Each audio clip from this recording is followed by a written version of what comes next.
সুদূর ব্রিটেন থেকে east India company হাত ধরে ব্রিটিশগণ ব্যবসা করতে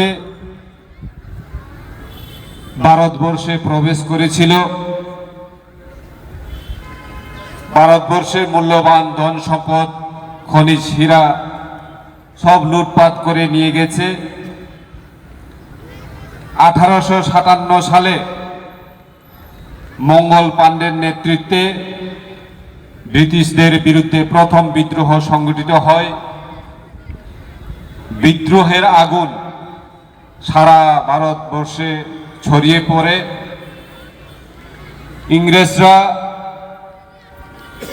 আমাদের ফ্রিডম ফাইটার মঙ্গল পাণ্ডেকে ফাঁসি ঘোষণা করেন, কিন্তু সেই ফাঁসিতে বিদ্রোহ চারিদিকে ব্যাপক রূপ নেয়। এগিয়ে আছেন আমাদের ভারতবর্ষের স্বাধীনতা সংগ্রামী প্রফুল্ল চাকি, প্রীতিলতা, বিনয় বাদল, দীনেশ। তারাও জীবন বলিদান করেন এবং আমাদের অসংখ্য বিপ্লবীরা রক্তে রাঙ্গা হয়ে উঠে আমাদের দেশের মাটি। ইংরেজ বিক্ষিপ্ত হয়ে পাঞ্জাবের জালিয়ানওয়ালাবাগ সেখানে আয়োজিত জনসভায় নিরীহ মানুষের উপর নির্বিচারে গুলি বর্ষণ করে হাজার হাজার মানুষকে নির্মমভাবে হত্যা করা হয়েছিল।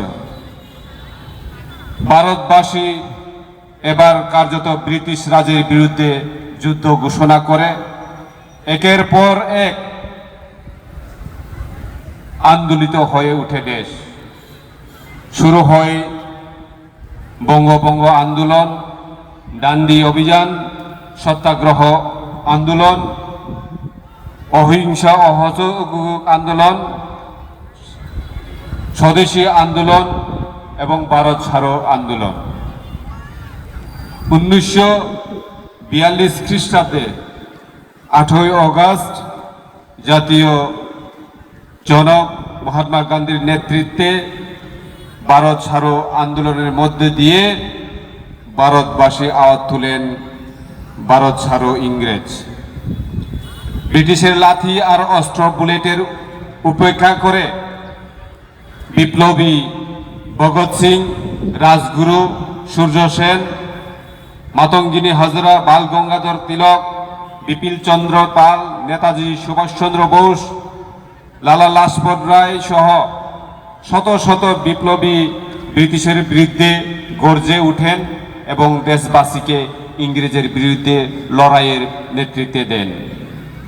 অবশেষে আজকের এই দিনটিতে 15 অগস্ট 1947 সালে আমাদের ভারতবর্ষ ইংরেজদের অত্যাচার মুক্ত হয়ে পূর্ণ স্বাধীনতা লাভ করে। আমরা আজ স্বাধীন ভারতবর্ষে বাস করি। লক্ষ্য স্বাধীনতা সংগ্রামী প্রাণের বলিদান বিনিময়ে এই স্বাধীনতা আমরা পেয়েছি। আজকে এই পবিত্র দিনে আমাদের সকলকে শপথ নিতে হবে যে আমরা এই অর্জিত স্বাধীনতার সঠিক মূল্যায়ন করব। জাতি, ধর্ম, বর্ণ, ভাষা, সংস্কৃতি বিভিন্ন হলেও আমরা সবাই ভারতবাসী। একতাই ভারতবর্ষের মূল শক্তি।